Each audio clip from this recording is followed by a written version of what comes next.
Hey, it's Jeremy from Jeremy.net. I am a comic book artist, writer, creator, self publisher, and I share my creative process here with you online.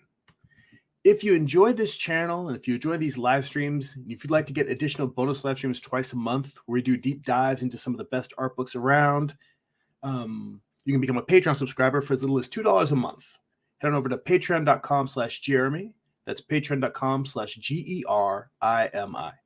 You'll also get access to an online digital archive where you can read my comic books online. And you get access to our Patreon exclusive Discord server where we share tips, feedback, general shop talk, art resources, encouragement, and more. It's a place where we can share artwork and just, chop it up. There's additional rewards at higher tiers, but $2 a month gets you in the door.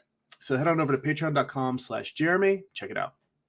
If you would like to get a free digital sketchbook delivered right to your inbox, blog posts about what I'm reading, what I'm watching, what's inspiring me creatively, you can sign up for my free monthly newsletter at newsletter.jeremy.net. And if you would like to purchase physical copies of my comic books, or if you read digitally on Kindle, you can go to amazon.jeremy.net. That will forward you to my Amazon author page. You can pick up books like my first graphic novel, Eye of the Gods. It is a standalone psychological thriller about a man cursed with visions he cannot control. You can also pick up my most recent comic book project, Morningstar. Morningstar tells the story of Lucifer's fall from heaven as a Western. It's an 8-issue series. Volume 1 contains issues 1 through 4. Volume 2 contains the conclusion, issues 5 through 8. Both volumes have extensive back matter, script excerpts, character designs, page layouts, thumbnails, photo reference. I basically show you how I put the entire book together. So you can check out all of those at amazon.jeremy.net. And if you'd like to see what's inside the books before you pick them up, if you go to my YouTube homepage, there are book flip-throughs of all 3 of the books. So head over there and check that out. There's links in the description for this video. And with that, let us get some drawing done. I see HJ Mars is at the chat. He's a little early bird there. Said, looking forward to this. Me too. I'm always looking forward to hanging out with you guys, drawing, talking shop. See, Byron's here. Mercidian Merchant's over here on Twitch. Thanks for rolling through. All right. So compared to last week when we were doing thumbnails of the new cover that I'm doing for Morningstar Volume 2, wouldn't you know it, the minute I start live streaming, I have to blow my nose. I'm going to hit the mute button real quick.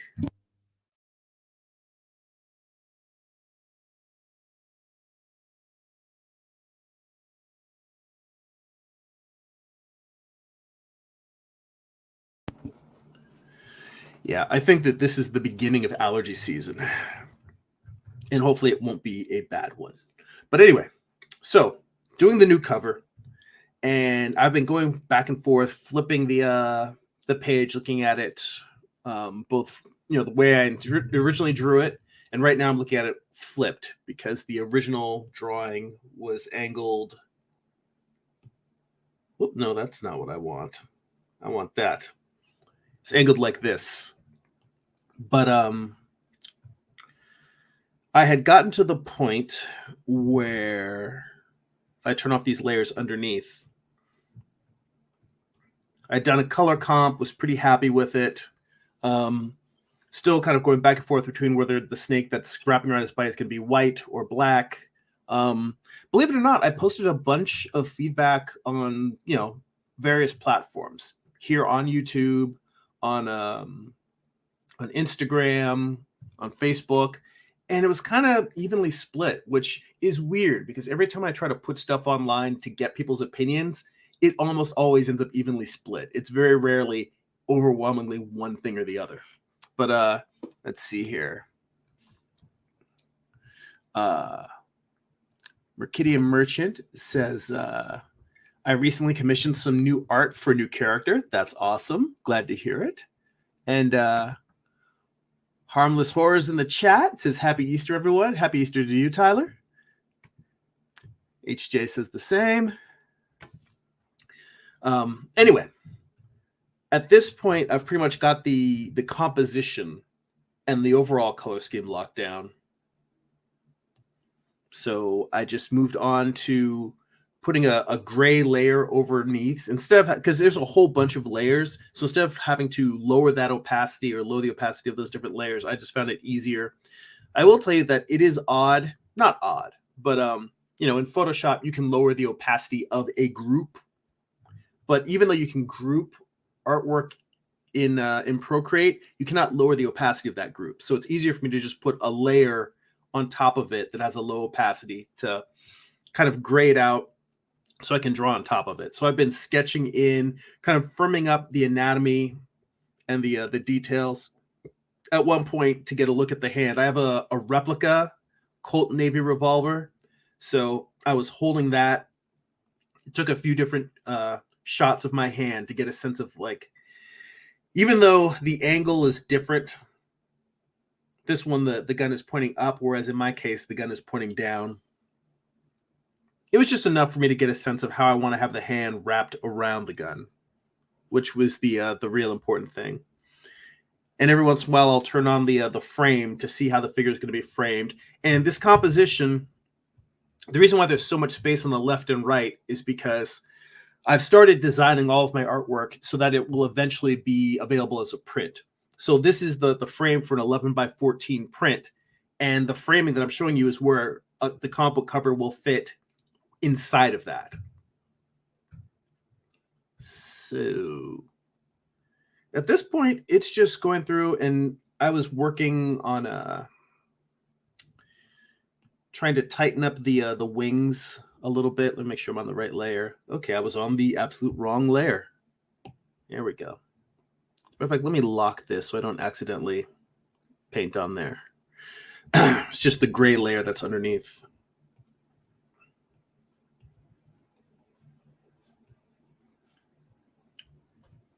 Let's see here. So my plan at this stage, really, getting all of this artwork done for the basic physical body of the character that's going to be on the cover, is just to create a framework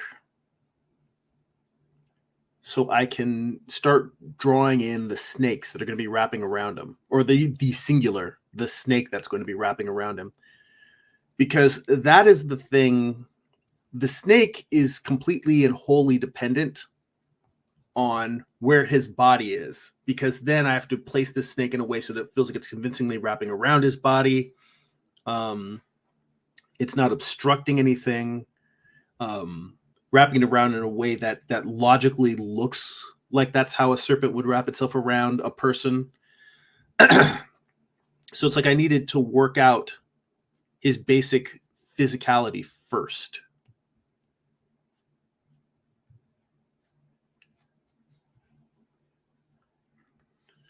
And even with this, there's always little things that bug me, and I'm not necessarily sure what I am or I'm not going to do. Like, for instance, if we go back to my original sketch, so I've got Lucifer's arm extended, but it's kind of like curved down as opposed to being straight out, which realistically, if he's going to be firing a gun, it should be straight out.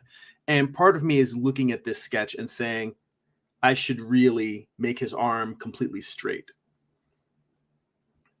So I may take another stab at this, just straightening his arm. The reason why it isn't completely straight is just simply the fact that foreshortening is difficult to draw convincingly. And I really do want to make sure that if his arm is foreshortened, that it sells the pose. But it is very possible that I may come back and take another shot at positioning that arm. Like, I'm happy with where the gun is. I'm happy with where his body is. It's just how foreshortened the arm is, or rather how straightened the arm is, and whether I can pull off that foreshortening. And I'll tell you, a lot of the stuff that I'm working on, I am generally pushing right up against the edge of my capability to speak. I'm generally pushing right up against the edge of my capabilities as an artist. I'm always trying things that, even if they're not necessarily super complicated, they might be things that I haven't mastered, like foreshortening. And I'm trying it, just seeing if I can just barely pull it off. I'd say that my drawing is kind of like the Millennium Falcon. Like, it's always just like, it's just like just barely getting into light speed before it explodes.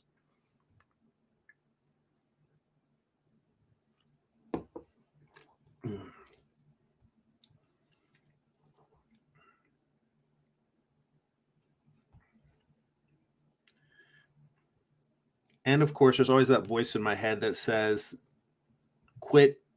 Don't worry about the damn foreshortening. You're just making things harder than they need to be.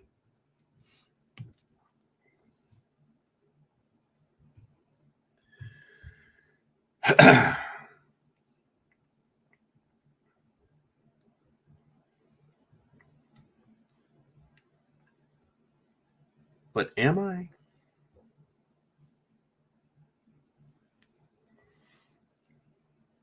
There's little diagrams here, just me trying to make sure that I have the leg pointing in the direction that I want.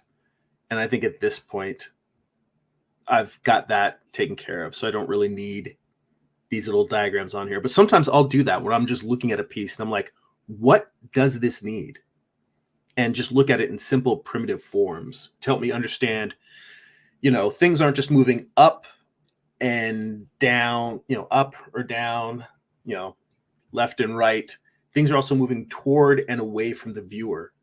And that's something when you're drawing your figures, keep that in mind. Where are figures moving in the picture plane? And try not to have them just be flat. Try to have them moving, crossing over from background to foreground, or foreground, midground to foreground, or whatever. Just having the characters moving or crossing planes, because it creates a greater sense of depth.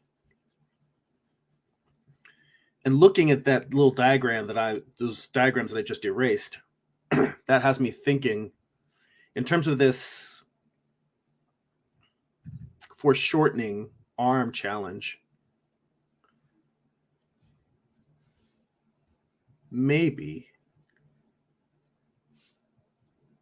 I need to take that same approach with the foreshortening.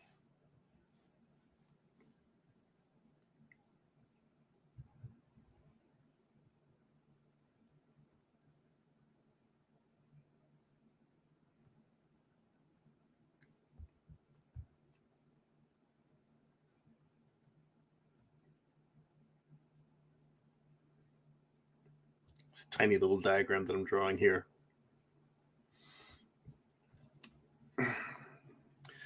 But that's the thing. If you can make things like foreshortening work in tiny little diagrams, then it'll work in a big drawing.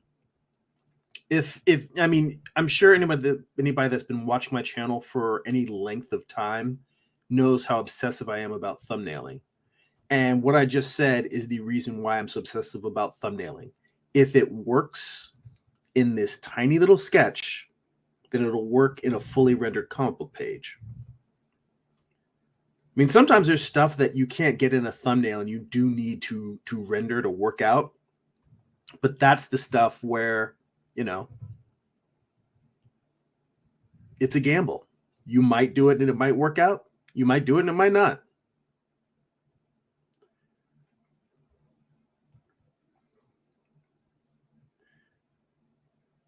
So I guess the thing that I'm trying to get his arm to do is just simply feel like it is more straight. That's really all I'm trying to do. But straightening his arm significantly increases the foreshortening. And also what I've just done here with this little thumbnail very much changes the angle and position of the gun. It's much more straight as opposed to pointing down. So that's the real question. Do I want to go in there and just scrap the hand, the gun, all of that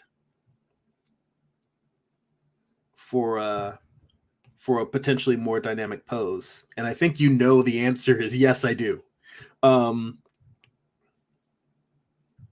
Because I am always trying to push what I'm capable of.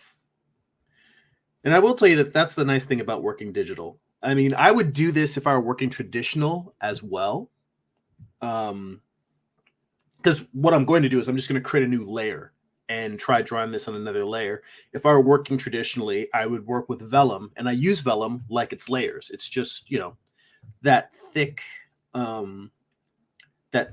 transparent paper that kind of travels between tracing paper and copy paper. And I would just lay another sheet on top, and I would try drawing maybe just the arm and not drawing the whole figure in, or maybe loosely sketch in the figure underneath.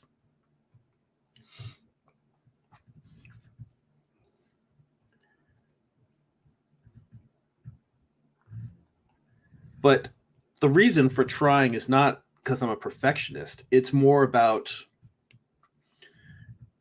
like, if you're just saying, I want to learn how to play piano, but you only play the pieces that you already know how to play, you're not really learning. And I'm thinking of every single comic book page that I draw, every single piece of artwork I draw as a learning opportunity. And if there's a chance for me to get better simply by trying something that I don't, by trying something that's a pain in the ass, that is literally it. I am very interested in trying things that are a pain in the ass just to see if I can. Let's see here. Some questions in the chat. So HJ says, this is interesting. This is so interesting. Thank you. Harmless Horse. Tyler asks, Jeremy, I've been wanting to ask you this for a while, but how would you recommend writing a one-shot? The comics group Harrison and I are part of voted on our first hero to make a one-shot for. That's why I'm asking. And HJ says, I need to invest in some vellum. Tyler says, I have some, just can't find it. Well, you can always get more vellum at any office supply store should have it in their paper section. Staples should have it. Office Max, Office Depot, any of those places. All right, so how to write a one-shot.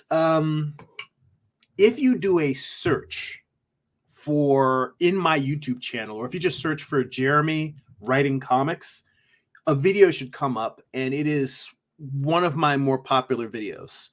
The video is simply how to write a comic book from start to finish. And it's the process that I use in order to write my comics, whether it's a graphic novel, an ongoing series, a one-shot. It's the process that I use. So if you want to go really in depth, more than I have time to go right now, watch that video, because it's a good, I want to say 45 minutes, maybe longer. It's a good, long, in-depth walkthrough of my writing process. But the way that I generally work is sort of like, it's both the Marvel method and then we're writing full script for yourself. What I basically do is I start with a story summary. Literally, you just write down beginning, middle, end. So the beginning is, where is your character? What are they going through right now? What's happening? What is the problem that they're trying to confront or solve? The middle is, what happens when they try to confront that problem? What goes wrong? How do things get worse or more complicated? Do they solve the problem that they set out to solve, but it ends up creating other problems? So the plot may go into a bigger, like, it goes someplace completely different than you originally thought. Or it could just be they try to solve the problem, it doesn't work. They try to solve it a different way, it doesn't work, and it makes things worse. They try to solve it a third way, and then finally, you get to the ending, which is what is the resolution of their attempt to, whatever villain they're fighting, whatever problem they're confronting. how does it change them? How did this conflict change them? How did it change the world around them? How did it change their friends, their families? How did it change the villain? You know, does the villain win in this first story? If it's a one shot, maybe the one shot is setting up the world. So maybe the story is about how the villain is taking control of the world, and then the whole ongoing series will actually be about a world in which, kind of like Star Wars, because you have to remember, in Star Wars, we start out with the Empire has won. That's how Star Wars begins. That's how New Hope, Episode 4, begins. The Empire has won. They are in control. They're hunting down the rebels and chasing them around like rats. That might be the direction you want to go. I don't know. That is up for you to decide. But the whole point is that it's just a simple summary, you know, like maybe a paragraph, maybe two at most for each of those: beginning, middle, end. So once you write that, that's the first step is writing that. It's not going to be perfect. So, you know, if you and Tyler, Tyler, if you and HJ are working on the story together, maybe you guys sit down and you rewrite that summary. You may rewrite it 4 times, 5 times. I'll tell you, the next comment that I'm working on, I don't have writer's block, but I've been stuck on it for several months now because I'm not happy with my summary. I could move forward. I know how to write, I know how to write the rest of what I already have. I'm just not happy with what I already have. So I could turn it into a full comic book if I needed to. But for me, the main thing is getting a summary that I feel does things that I haven't done before, that tells the story in a new and interesting way, that I feel compelling, that I'm going to want to sit there and spend however many years it's going to take me to finish that book, is, drawing that. So the first step really is the summary, and that's the backbone of your story. The next thing that you do is, or that I like to do, is I like to write my outline. And by the way, dialogue, I'm going to mention this up front. Dialogue isn't my strength. And because of that, I don't really have a whole section in my process for writing dialogue per se. What I do is, in each of these phases, I treat it as a chance to rewrite. And as I'm doing it, if I think up lines of dialogue, I put them in. So in my summary phase, I write dialogue. If I come up with dialogue, if I think of cool lines, I just put them in the summary. When I move to the outline phase is when I decide how long that particular. By the way, on the drawing side, I'm just going to duplicate this this drawing that I have here, this layer, so I can try the straight arm version. So my outline is simply me deciding the structure of the story. In that case, if you're writing a one shot, you decide, is it a 22-page one shot? Is it a 24-page one shot? Is it a 48-page one shot? 32-page, whatever it is. The point is, you decide how many pages the story is going to be. The reason why this is important is because inevitably, most comic book creators will be working on a story and they will get to a point where they say, I have too much that I want to tell and I don't have enough space to tell it. Usually the last 10 pages of a comic book end up being super cramped and crowded because, you spent a lot of time world building, a lot of time setting up. And by the time you get to the end, it feels like there's just no space left. And maybe what that means is you might need to compromise on the world building. Maybe there's some world building that you save for later in the series. Maybe there's some world building where you just imply something, but you don't go into detail to explain it. And people are like, well, wait, what was that? That was so interesting. And you just move on. Maybe you save it for the ongoing series. Maybe it's just something that's a crazy idea that you throw out about how your world works that people will just, it'll tickle their imagination and you can explore it in other works. But point being is that knowing how long your story is going to be before you start drawing it will help you decide where you're going to spend that real estate. Because when you're first coming up with the idea, it's broad and it's expansive, and you imagine every page to full of detail and great stories and cool fight scenes and all of this stuff. And when you're confronted with the limitations of a single comic book page, when you're confronted with the limitation of, oh, this page can only hold 4 to 6 panels, or at most a 9-panel grid, or 12-panel grid.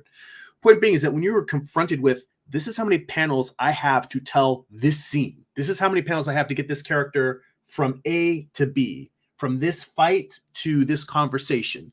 When you were confronted with that, that's when you really get into the mechanics of storytelling.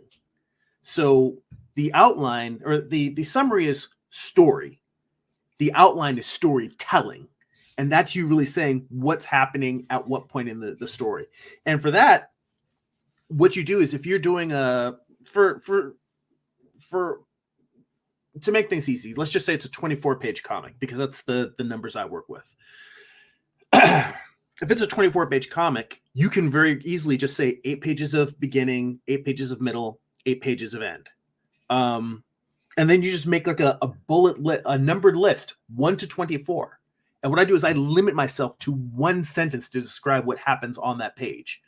And you write down, that's your outline, is really what's happening on page 1, what's happening on page 2, what's happening on page 3, what's happening on page 4, all the way down to 24. And by the time you get to the end, you damn sure better have gotten to what happens, how your story ends in your summary. Then rewriting again. That first summary, you're not going to be happy. That first outline, you're not going to be happy with.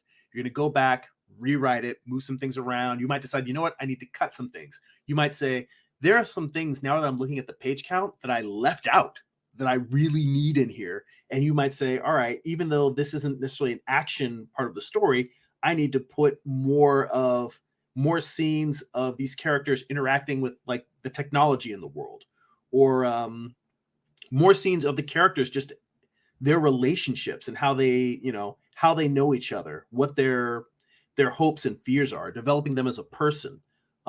Whenever possible, you want to try and make these scenes happen in an interesting location, because if you can do action and character development at the same time, that's just butter. It is gold. That is the ideal. Because comics, it tends to be an action-driven medium, and that doesn't mean that everything needs to be fight scene, but it does mean that things should be visually compelling. Like, you can have characters that's why you see Spider-Man and Batman and Daredevil having conversations on rooftops all the time. Because even if you're just be sitting there having a conversation, if you can have it in front of like a roaring river, or with like a building burning in the background, or having a conversation, not a fight scene, but a conversation on top of a speeding train, that's way more interesting than 2 people sitting in a living room talking. You want to try and make your locations, to use a film term, your set pieces, you want to try and make them visually compelling. Point being is that you may, in the course of writing your outline, you may come back and say, I need to change things in my summary. That is okay. In fact, it's expected, because you want it to be a malleable process. You want to give the writing room to breathe and to change as you go. But anyway, once you have your outline, then you start breaking that outline down into actual panels. So you have one sentence to describe what happens on each page. Now you may decide, all right, is this page going to have 5 panels, 6 panels, whatever. Break it down into whatever you plan to break it down into. But with those panels, you're going to limit yourself to 1 sentence per panel, because another beginner mistake in making comics is writing too much action in each panel.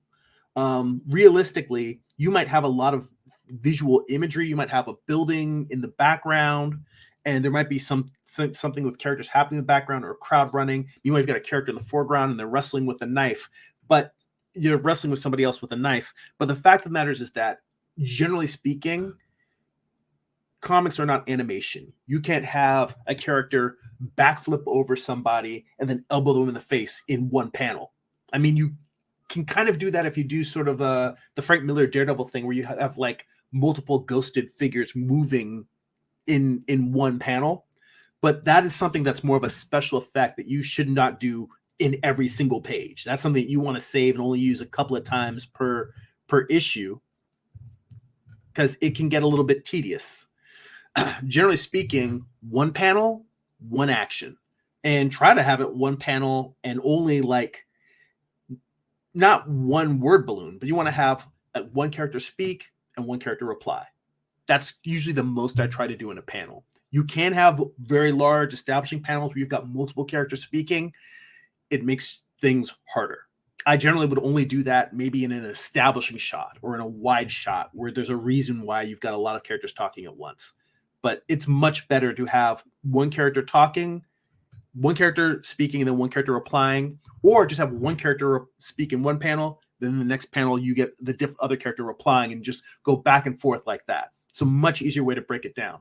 Once you do that, it's just a matter of filling that in. Once you get to that point, that's when you need to really start saying, all right, where are we missing dialogue? That's where dialogue comes in. And again, like I always say, you do a crappy version first and then rework it. So you can literally just have the characters say whatever is exactly on their mind. And you do that, and then you move on to the next panel. And then you do that again, you move on to the next panel. And that pretty much is my writing process. I just do that until I get to the end, and then I usually will redo it a few more times, much like my artwork, until I get something that I'm genuinely happy with. It's a long process, but I think that I try to take something that seems very difficult and I try to simplify it as much as possible. So I'm sure that there is a lot more conversation here that I missed, because once you get me talking about like the process of writing and storytelling, I'll go on a tangent, I'll go on a rant. So I'm going to try and go through here and catch as much of the previous stuff that I missed in the chat as possible. I see Amar is here, and I know Amar always be dropping knowledge, so I'm sure he's got a lot of great things to share and say as well. And he says, "Happy Sunday to you and everyone else. Happy Sunday to you, Amar. Happy Easter." Let's see here. Let me see here. What are we looking at? I see Bob Plays YT. I'm sorry, I just got into, I was going through a whole bunch of we were talking about writing and storytelling. And he says, "Can you draw Bob from FNF, please?" I don't know what FNF is. Somebody let me know in the chat what FNF is. I have no idea. Let's see here. Oh yeah, and Tyler says so the video that I have about writing, that's a 50-minute video, and I walk you through. Basically, that video is me walking you through issue 1 of Morningstar, and I show you how I went through each of these phases in Morningstar. And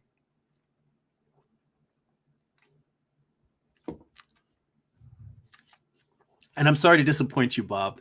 Bob probably already bailed, but he says I would 100% $5 him if he drew Bob from FNF. And yeah, that's not. And Tyler says, yeah, that's not what I do on this channel.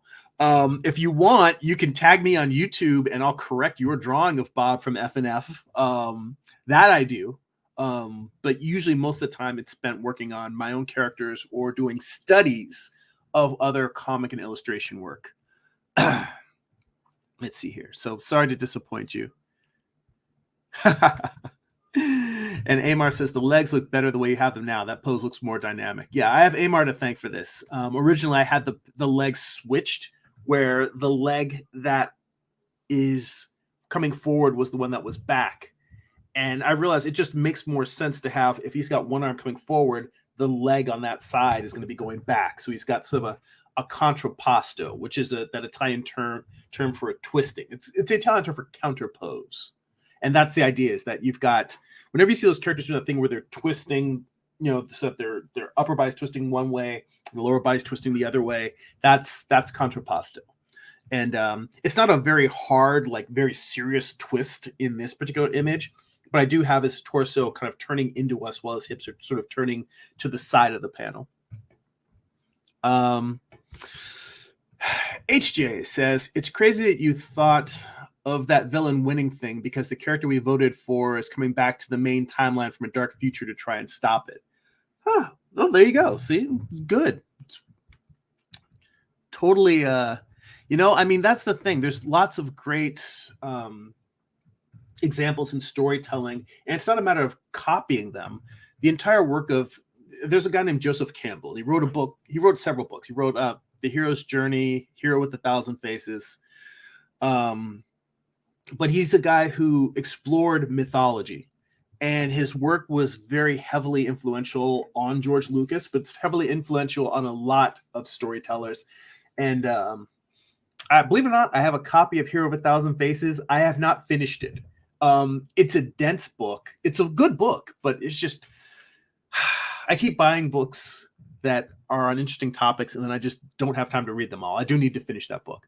My point in going into it is that there's lots of examples throughout history of things like a story where the villain wins, and the hero has to basically start from a place of, fighting some oppressor.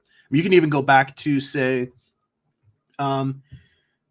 Minos and the king of Minos, or was it Midas that the Midas touch?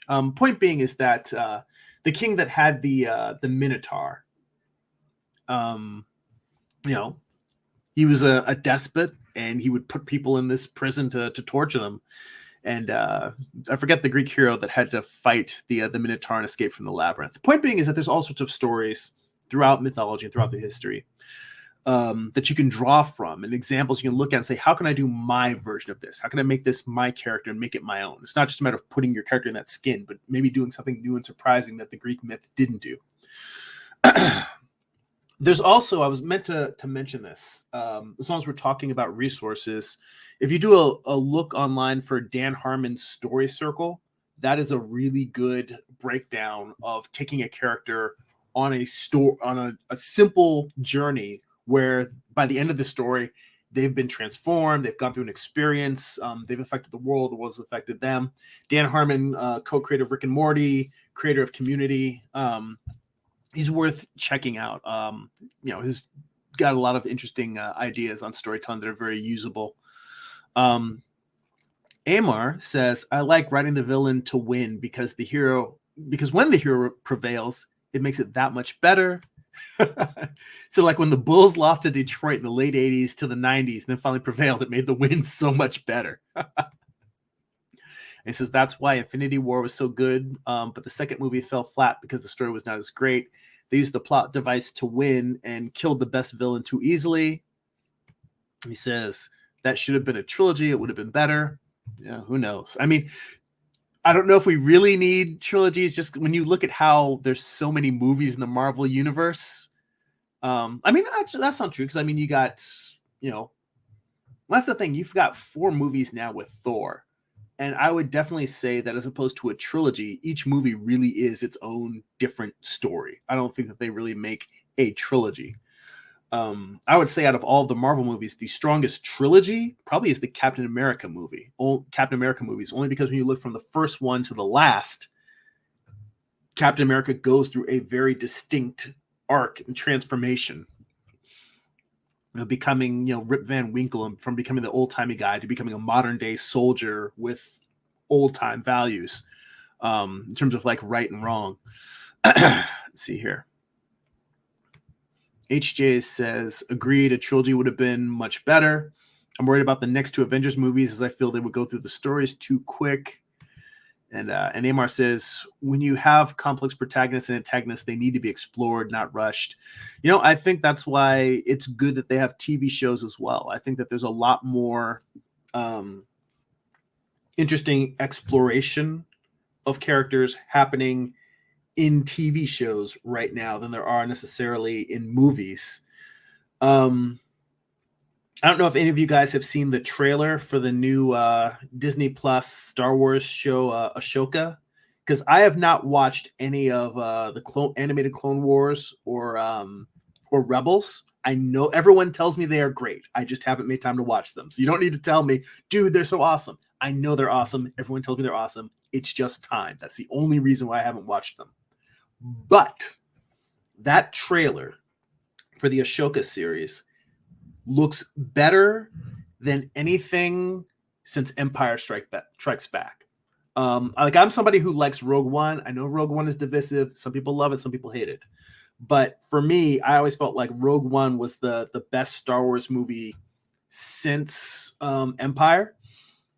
And I feel like the Ashoka, the trailer, and you know, the job of a trailer is to make a series look good. So we will have to see. But that trailer to me looked as good as any of the Star Wars movies. And the fact that they're giving it the space of a miniseries to tell this story, I'm like, this is Star Wars moving forward. Like, no hate on Daisy Ridley, you know, the actress who played Rey, but I think that as opposed to following what's going on with the Skywalker family and all of that drama, I'm like, this is the kind of stuff that we need, is just to follow new characters going forward. I mean, it's following new characters and just making sure they're good characters. Ashoka is a great character. That's why we want to follow her. So that to me looks great. Let's see here. And Harmless Horror says, Tyler says, the ghost figure effect would be perfect for the character we're working on. I don't know how much Frank Miller comic books you've looked at, but if you look at Frank Miller's Daredevil, specifically the Daredevils drawn by Frank Miller, you'll see a lot of that. And that, you know, that's a really good example to look at for that kind of storytelling. So I highly recommend that. Let's see. And this arm is looking more foreshortened. You know what? I thought that was going to be a real pain in the ass, and it really is not that bad. So we've got this. Let me go full screen. So we've got this. Let me take a screenshot. This or that. This. I am very much like, first off, I'm glad I didn't have to redraw that whole hand and gun. But that's really all it took, was just pulling his elbow up. And I wasn't sure if I could really sell it. Foreshortening is a tricky thing. And sometimes something that seems like it should be incredibly simple will be really, really hard.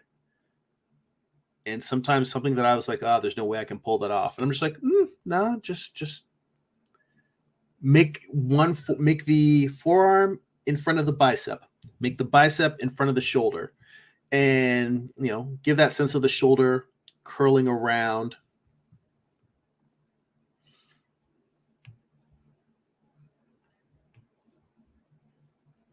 So I am glad that I took on that challenge. And sometimes when that's a good lesson. Sometimes you're going to be scared to try something because you don't think you can pull it off. The worst that would have happened, the absolute worst that would have happened, is that I would have spent like the entire live stream trying to draw the foreshortening and it not work. You could be like, yeah, well, at least you tried. But, you know, you guys would be like, hey, I guess Jeremy's not that great at foreshortening. And then I would have gone back. I still would have had that other layer with the original drawing. Or if I were working traditionally, I would still have the sheet of vellum with the... I'm just trying to decide where to have his lats go. Because if I have them... This is a very interesting thing about tangents that I'm going to show you. Looking at this anatomically, so his latissimus is this right here. It's coming around the side from the back, coming around the side. It goes into his armpit. Now, realistically, it should not be going all this way out. It should be going right here to this point. But if I do, it's going to make sort of a weird tangent. Let me see what happens if I erase this.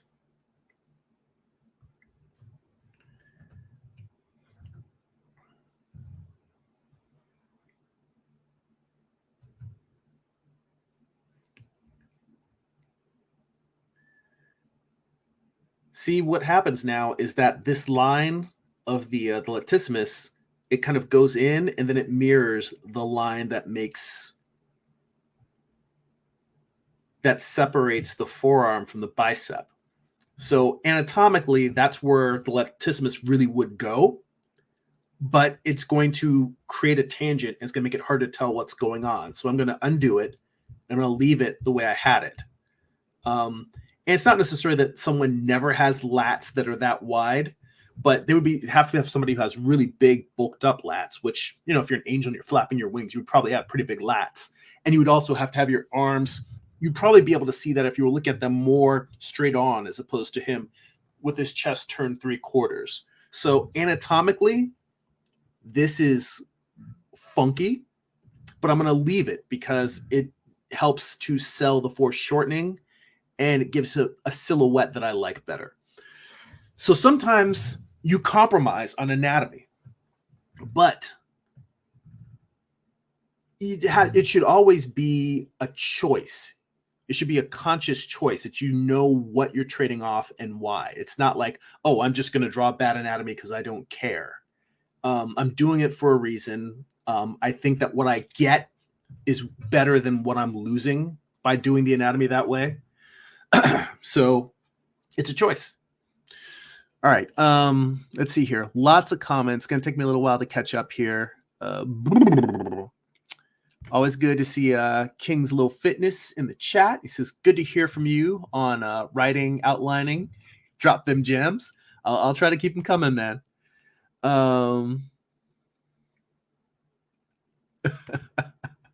And Amar says, thanks, I don't celebrate the holidays. Well, you know what? Neither do I, but I celebrate celebrations. That's kind of the way I look at it. Let's see here. And HJ says, in terms of finishing books, he says, that's like me with Dune, Jeremy. It's really hard to get through as much. There's so much lore thrown at you as you start reading. Yeah, that's funny. Dune is actually one of those. I read the first Dune novel and I loved it and I completed it. I read the second Dune novel and it was also excellent. A little bit more, more dense, and I got a little bit more bogged down. By the time I got to the third novel, there had been so much transformation and evolution in terms of the world, and we were no longer really even following a lot of the original characters in the first book. By the time we got to the third volume, I just didn't care anymore. So that does happen with some books, and that's a challenge with world building. You want to keep it interesting, fresh, make sure you keep your readers engaged. I'm trying to decide whether I want to have these wings in the foreground on the side with the gunner. I want to try and decide if I want to have them drop down a little bit more.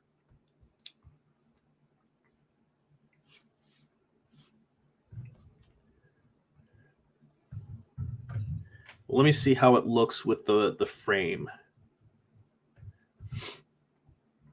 Because when I'm designing the wings, to be honest, let me throw another layer on top. When I start with wings, what I'm usually doing is I'm starting with just the silhouette. So if you see these blue lines, it'll take a second for them to show up. But these blue lines here that I'm drawing,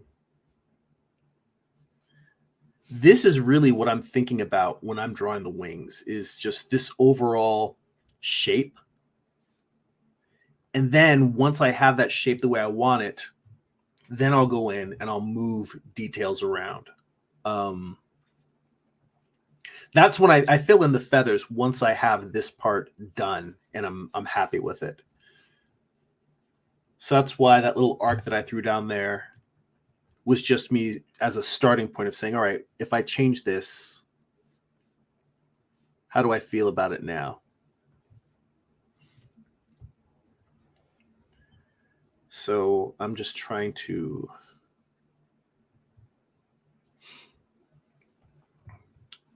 decide. Really, what I'm trying to decide is how this how the wings relate to the negative space in here, the sky. Because this negative space is framing Lucifer. And I want to make sure that I have enough negative space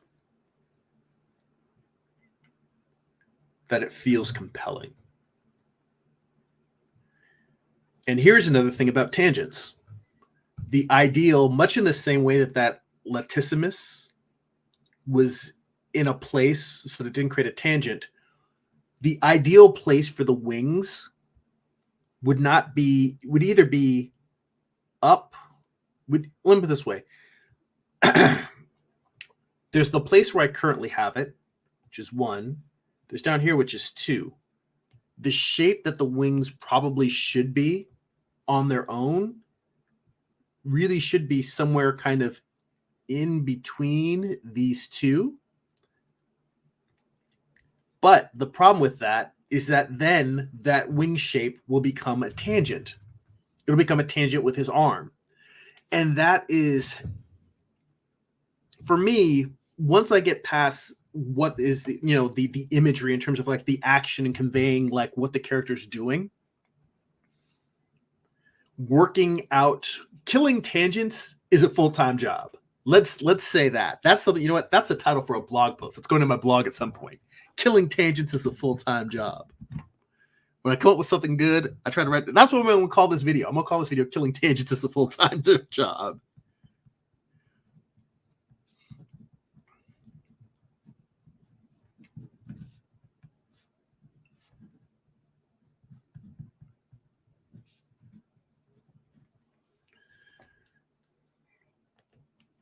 But anyway, yeah, there's a lot of stuff that I'm constantly just thinking about. And I never really used to think as much about the negative space around the characters as I do now. But in looking at this, I'm thinking that while it might make the wings structurally feel better to make them a little bit wider, considering the fact that these wings are closer to the viewer. Well, the other thing I could do, because God forbid I accept the answers that are in front of me. The other thing that I could do is I can make the wing go even lower to really try and fight off a tangent, and then make the mountain that's next to Lucifer lower. So what if we do something like, and I know I'm totally, I got to come back to the chat comments. I will come back to the chat comments in a moment. I'm caught up in the problem solving, and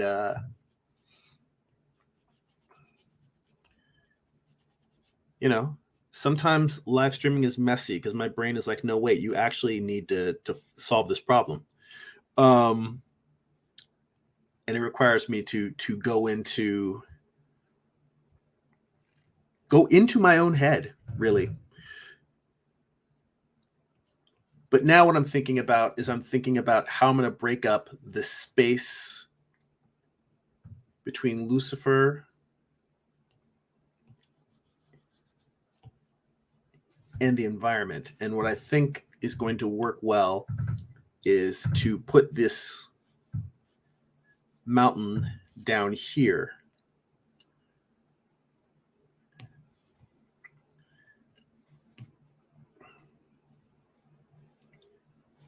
So all of this mountainside is going to be down here. And now that means that the shape, this space that I'm creating in here,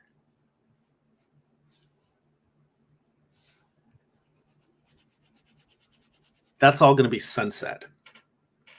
But it's going to be framing Lucifer.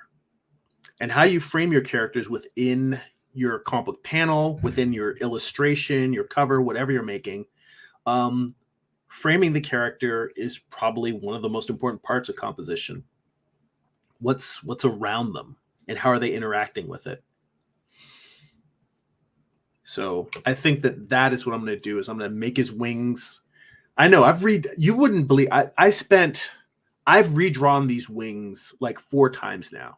And it's because I've changed the shape and then I've changed the feather pattern. And I've changed the shape and I've changed the feather pattern. This time, I would like to think will be the last time that I change the shape and the feather pattern. But for me, that's the process. It's kind of I don't try to draw something beautiful and have a masterpiece come out of my stylus or out of my pen. What I do instead is I make the version. I draw the way I write, which is I make the crappy version, then I try to make it better. And then I make the better version and make that a little bit better. And then once I can't make it any better, I'm like, all right, it may not be a masterpiece, but it's the best I can do. And then I move on. All right. At this point, we're already almost, what is that? Audio cables. So at this point, we're almost an hour in. So I think what I'm going to do is I'm going to stop drawing for a little bit and just get caught up on the chat. And that will probably take us all the way to the end of the stream. So all the way back to me talking about the Minotaur. And Amar says, was it Jason from the Argonauts? That very well may be. If I remembered who it was, I would have, shouted it out. But my capacity for remembering details is unfortunately not as great as it used to be. I plan to reread or listen to an audiobook on mythology. I have it queued up in my library. I just haven't had a chance to sit down and do it. Let's see here. So Amar says Campbell's videos and works have been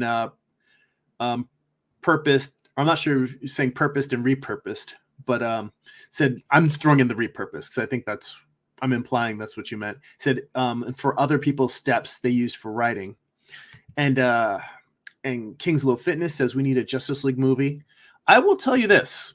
I don't know if you have sat down and you've watched the Snyder Cut, the 4-hour version of the Justice League movie. I've watched it. It is significantly better.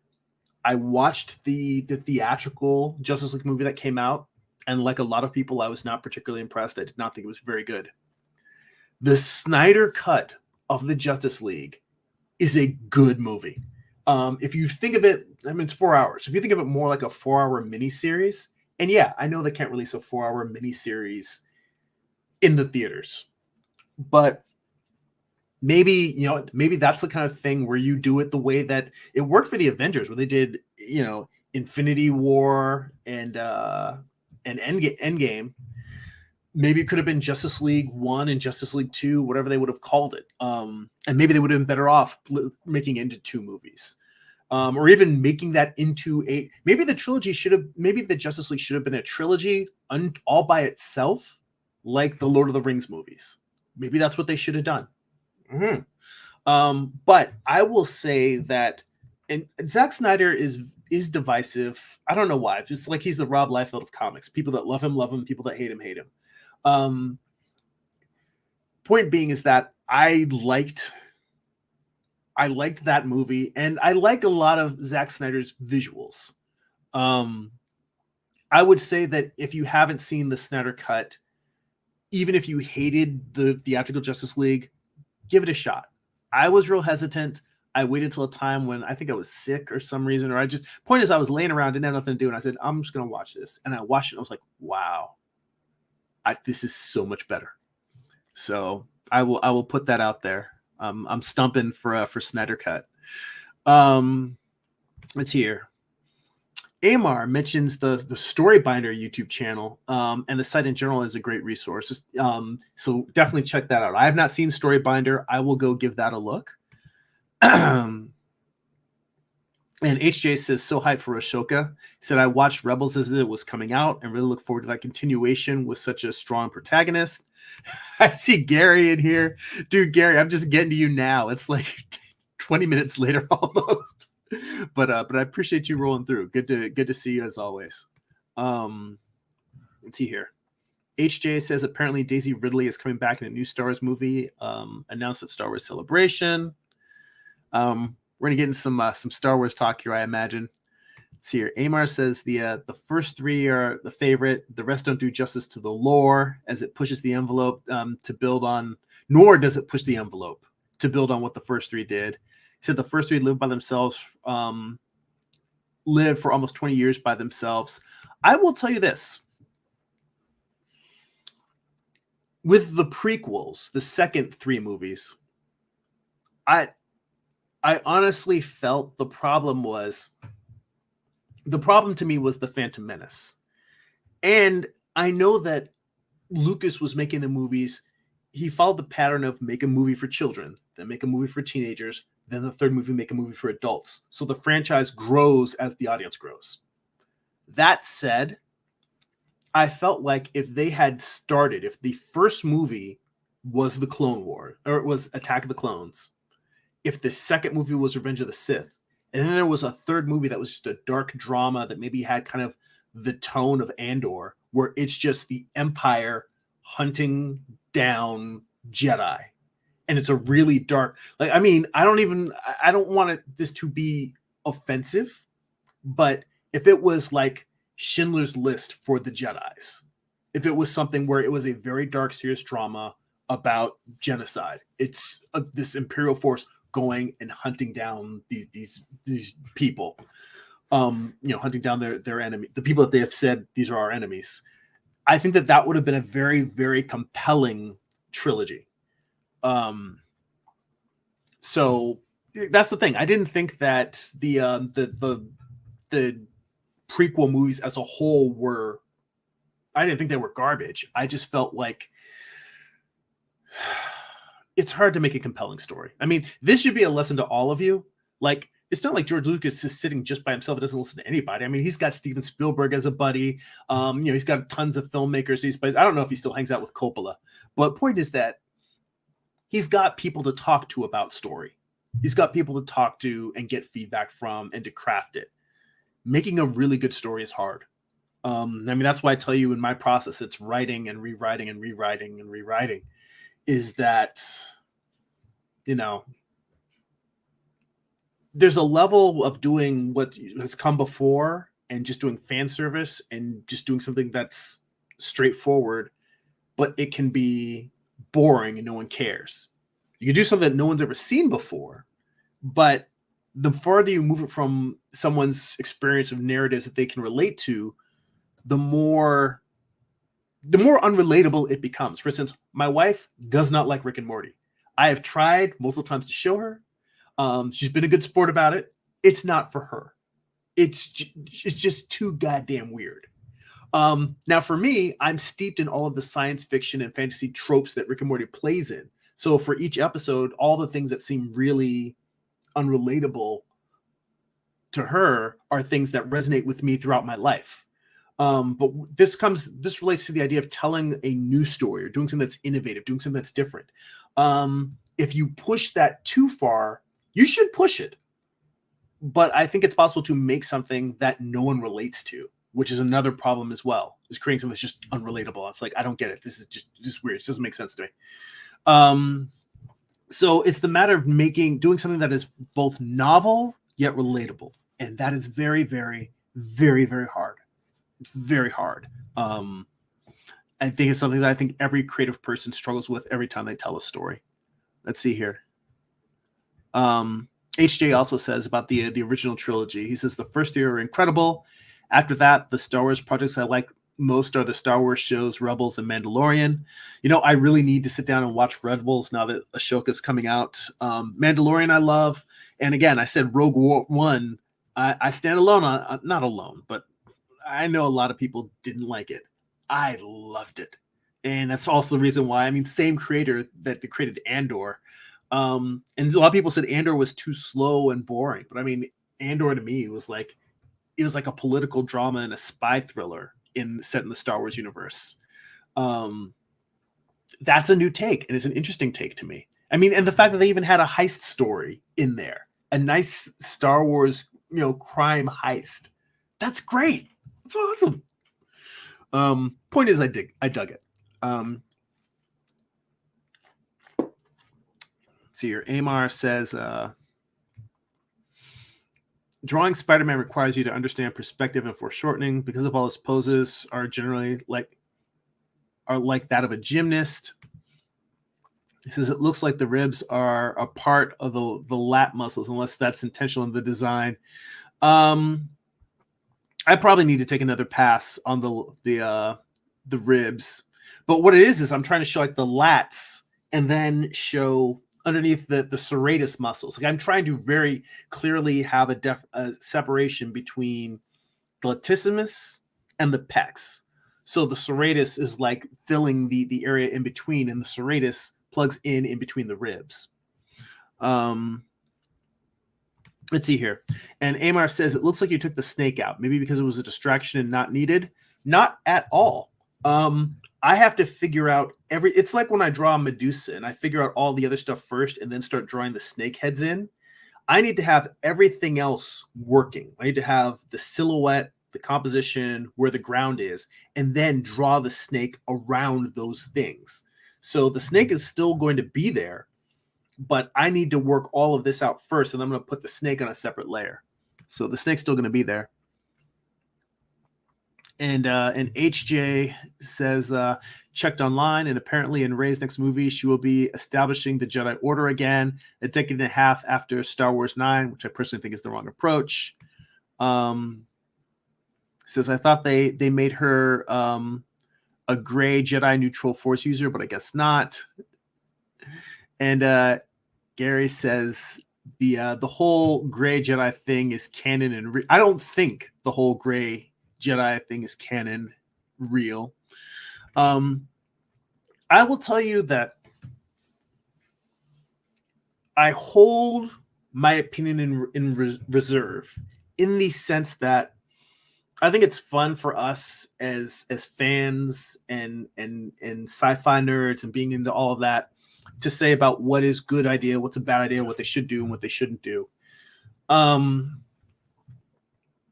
It all comes down to execution. You can take an idea that is like a horrible garbage idea and make something brilliant out of it. And you can take something that should be a slam dunk and it stinks. I mean, no one thought Guardians of the Galaxy should work. I mean, whatever James Gunn, whatever his pitch was to Marvel at the time when he was working on Guardians of the Galaxy, it must have been a phenomenal pitch, because those are not characters. If you asked me, who do I want to see a movie of, Guardians of the Galaxy would never have popped into my head. It would never have been on my list. The first movie was awesome. The second movie, not as awesome, but still really, really fun. And now I'm looking forward to this conclusion of the trilogy. My point being is that even if something sounds like a bad idea, I'm like, let's just wait and see. Let's see how it goes. Titanic. I didn't think the premise of Titanic was not at all interesting to me. And I saw it in the theaters. And it was a great movie. I don't love it in the sense that it's not thematically something that's I'm that into. But in terms of like how well it's made and how good the storytelling is, I mean, it's James Cameron. You expect the storytelling to be good. Yeah, there's lots of stuff that you may not expect to be good, and it's like it's really good. So I try to get too caught up in that whole, oh, they're doing this story, oh, that's gonna suck, or that they're going the wrong way. I try to just, part of it's being older and having seen enough things come out that I'm just sort of like, let's see what you got. Let's see how it goes. So I don't know. Is more Rey what I would have asked for? Probably not. But I love to be given something that I didn't ask for, but end up loving. That to me is the best thing ever. That's the best thing about being a fan. Let's see here. Amar says it was better. But the Justice League movie. He says it was the Snyder Cut. He says it was better, but still not a great movie. The Batman and Joker movies were much better written. Well, you know what? I think that's a fair opinion. Depends on which Batman movie. Like, I think Dark Knight was phenomenal. I think Batman Begins was phenomenal.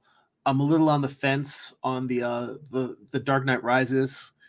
The Joker movie, I thought it was good. I thought it was well made. I just don't know. I don't know. I mean, it just felt so detached from the other movies. Like it's its own thing, and they've said it's its own universe. Even though they're bringing in Harley Quinn and bringing in other characters. They've got Bruce Wayne in there. I mean, I look at it kind of like an Elseworlds. Like those old DC things where they do it like it's their what ifs. It's just doing it in another universe. It's its own. Well, no, the what ifs are set in the branching part of the Marvel universe, whereas Elseworlds it's just different. Same characters, but a different concept. Let's see here. Amar says he felt like with Batman versus Superman, the Justice League movie was a hodgepodge effort to keep up with Marvel. I will say that they probably rushed things out too much instead of really just organically building up the world. And Amar says it was too long for me. It would have been better as multiple movies. Yeah, I mean, that's one of the things about superheroes is that superheroes have years and years of story and mythology, and trying to cram all of that into one or two movies as opposed to letting storylines play out where they're like we're going to have 3 villains, or we're going to have the Sinister Six in this movie. It makes more sense to just you might have an overarching story that takes 6 movies to tell, and you can just walk through one villain per movie, and then make the movies back to 90-minute movies as opposed to these 2-hour 3-hour monstrosities. And Gary says, the Snyder Justice League was a big improvement. Still not really the interpretations of Superman, Batman I want to see, but way better.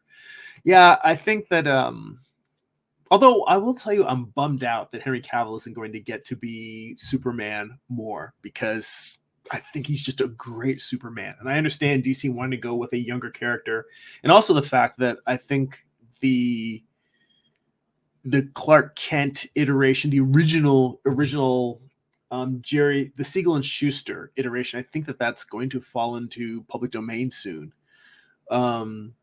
So I think the fact of I think the younger one is supposed to be the Jonathan Kent. At least that's what they're doing in the comics now. That whole thing of Jonathan Kent being aged up, they might have different reasons for doing it, but the fact that now they can have a Superman that DC created, that's going to give them much longer copyright.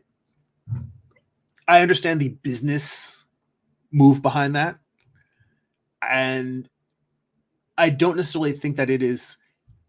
That's another one where I go back to it's execution dependent. Is it a good idea or a bad idea? It's not the decision I would have made. That doesn't make it a bad idea. I don't think DC Comics would be any better than they are now if I was running it. People love all the time say, "Oh, they should do this, they should do that. They suck. These people are stupid."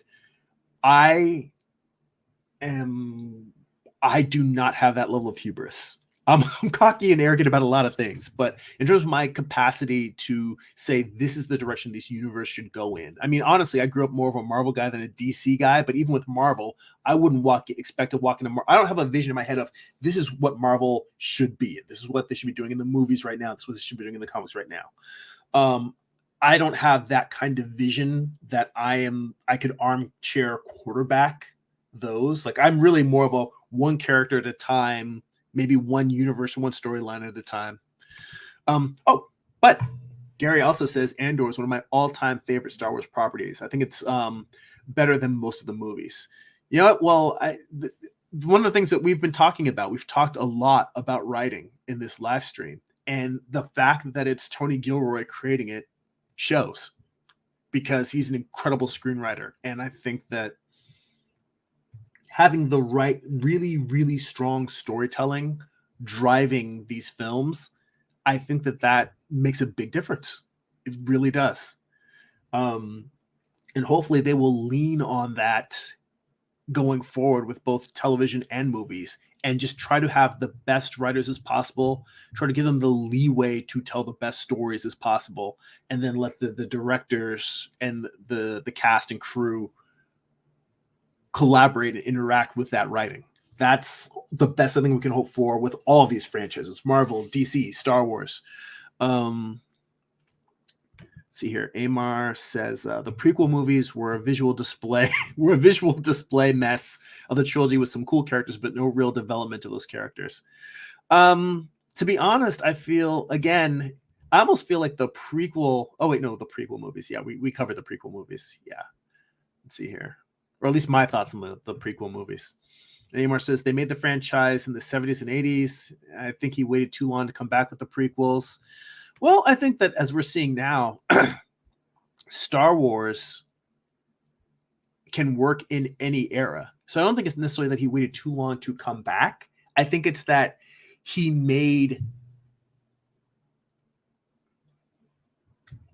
probably made the prequels, even though they had the technology that was cutting edge, I think the tone of it might have been maybe a decade off. Or actually, you know what it really is, that the tone maybe should have been even more retro. That it should have felt like something that took place. I'm trying to think of what's a really groundbreaking 60s movie. Kind of like right before the gritty 70s started, but when people were kind of making interesting, kind of like, you know, interesting, maybe not necessarily artsy movies, but just, you know, something kind of the 60s, like something that really did feel like it took place, because it still felt like a serial, which is what he was, you know, he's going for in that first one. It feels like a kid's Gunsmoke. It feels like a kid's Western, the very first Phantom Menace. Here, Amar says, I think Avatar was lightning in a bottle with Cameron, but it's so abstract and certainly doesn't have the same impact Star Wars and Star Trek had culturally. Well, he does have, like, what is it, like the top 3 box office records now. So while I fall into that camp of Avatar was visually great, but it was Dances with Wolves in space, and that's not to say I did not like Avatar. It's just that when you look at how innovative Terminator was and how innovative Aliens was, it didn't feel like Avatar didn't show me a story I'd never seen before. It showed me a great story, but it was a great execution of a classic story, which again, that's a good move. But I think that point being is that everyone always says, don't bet. That's the big thing that I hear when I hear journalists talking about James Cameron is they say, don't bet against Cameron. Just don't. Because he's going to make something amazing and people are going to love it. And that continues to be true, regardless of what my feelings about the first Avatar movie are or not. It's like whatever he does, I'm like, let's see what he does. Let's just see where it goes. Because don't bet against Cameron. EMR says the Guardians, the Galaxy movies were kind of hokey, especially with Drax, what they did to Drax. They nerfed him and made Star-Lord way more OP than he really is. I don't like all the humor added to the Marvel movies. There we disagree. I think that humor is one of the strongest things that Marvel movies have going for them. In fact, my favorite Marvel movie of all, period, is Ragnarok, which is also the funniest of the Marvel movies. I love it. It just, I think that the humor is their, I think humor is their strong point. It's odd, like in Marvel comics, Marvel was getting pretty grim and gritty. And like the old classic DC stuff was known to be a little bit more humorous and upbeat. And it's like in the movies, the DC movies are the ones that are all super gritty and dark. But I like the humor. That's me. Let's see here. The Batman with the Twilight dude reminded me of more of Nolan's Batman. Yeah, I mean, they got more into, they actually made it more of a crime mystery kind of Chinatown story. Let's see here. There's a lot in here. Amar, I'm gonna have to skip through some of these just because there's a lot in here. Let's see here. He says the Batman in the Snyder Cut seems stiff and bloated. And he says, I think they need to get a real martial artist like Scott Adkins to play Batman. He said these guys don't do martial arts and hired because the acting alone does not push the hero aspect of it. And he says that's why Blade to this day still holds as one of the greatest iterations of a Marvel character, that he gets no credit for it. This is people hire who they like most times more than who they need. Well, you know, here's the thing, though. A lot of the times, they're not going to get the budget for Scott Adkins-led Batman film. They're not going to get the budget they want. So it doesn't matter whether you like it or not. Star power gets movies made. That is the nature of Hollywood, and you have to contend with it. And if you were a studio executive, you'd make the same decision. I'm not saying that we wouldn't have a better Batman movie if the actor happened to be a martial artist who was also a good actor. I mean, as we've seen, Michelle Yeoh, great martial artist, great actor. And she was amazing in Everything Everywhere All at Once. Let's see here. Christopher Reeves and Tom Welling are the best Superman as actors. So I think they dropped the ball. They didn't move him to the big screen as Superman, Tom Welling. I think it would have been a good move. Yeah, I would have liked to see that. And he says, as well with the Flash series and the current Flash movie. Well, you know what? I still need to. I've only watched the very first episode of The Flash. Everything I've seen, it looks great. It looks fantastic. I just haven't had time to make it part of my regular viewing. And now like the whole thing is wrapping up. So I can't just sit and just leisurely walk my way through the Flash universe. I mean, even Arrow. I've never really watched any Arrow, and it's not out of a dislike. I'm not shaming Arrow. Like we have this conversation all the time. There's too much good content out there. So it's just a matter of what we have time to take in. So here, Amar says, true and facts. Hollywood finally gave her the chance she should have. I'm not sure which character we're talking about. But at that point, I think we have gone long. I've made some progress on this piece. I've explained more some of my thought process and how I make the corrections and changes that I do visually here. So I will likely still be working on this when next we meet. But I've made some progress. I'm happy with it. It's coming along. Fixed that foreshortening issue. That was all it needed. Just need to pull his arm up a little bit more. Oh, oh, there we go. Duh. Michelle Yeoh. I was talking about, yeah, I just mentioned Michelle Yeoh, and you were like, you're talking about Michelle Yeoh. Yes, Hollywood finally gave her the chance she should have. Yes, yes, yes, yes, and yes. There we go. See, in one brain, out the other. All right. So we're wrapping it up here, guys. Again, it's always good to see you, to hang out with you, have the great conversations. You know, hopefully you guys will check out some of the resources that I mentioned, some of the books and some of the creators I talked about. Go see if that stuff will help you with your creativity. But on that note, if you enjoy these videos, if you'd like to get 2 additional bonus live streams a month, access to an online digital archive where you can read my comic books, and access to a Patreon exclusive Discord server where we share tips, feedback, works in progress, art tools, and more. You can become a Patreon subscriber for as little as $2 a month. Head on over to patreon.com/Jeremy. That's patreon.com/GERIMI. If you'd like to get a free digital sketchbook, if you'd like to get blog posts delivered right to your inbox, work in progress animated gifts delivered right to your inbox, blog posts about what I'm reading, what I'm watching, what's inspiring me creatively, you can sign up for my free monthly newsletter at newsletter.jeremy.net. And if you'd like to purchase physical copies of my comic books, read digitally on Kindle, you can go to amazon.jeremy.net. They'll forward you to my Amazon author page. You can pick up books like my first graphic novel, Eye of the Gods. It's a standalone psychological thriller about a man cursed with visions he cannot control. You can also pick up my most recent project, Morningstar. It's Lucifer's Fall from Heaven, told as a Western. It's an 8-issue series.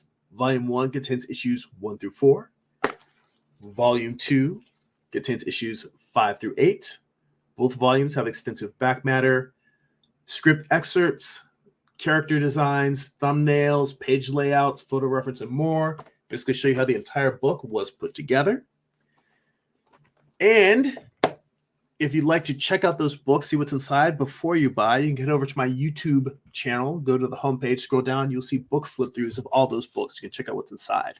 But head on over to amazon.jeremy.net. That's GERIMI.net. You can pick those up there. So on that note, guys, thank you so much again for hanging out. Thanks for all the conversation. Hit that like button. If there's somebody you think you might like, share the videos with them. If you guys have comments later on, if you're watching the replay, leave comments on the video. Feel free to ask questions. I'll answer them in the comments. If it's something that's an idea for a topic or something you want to hear discussed in future videos, we can discuss that there. That's it for now. Go be creative.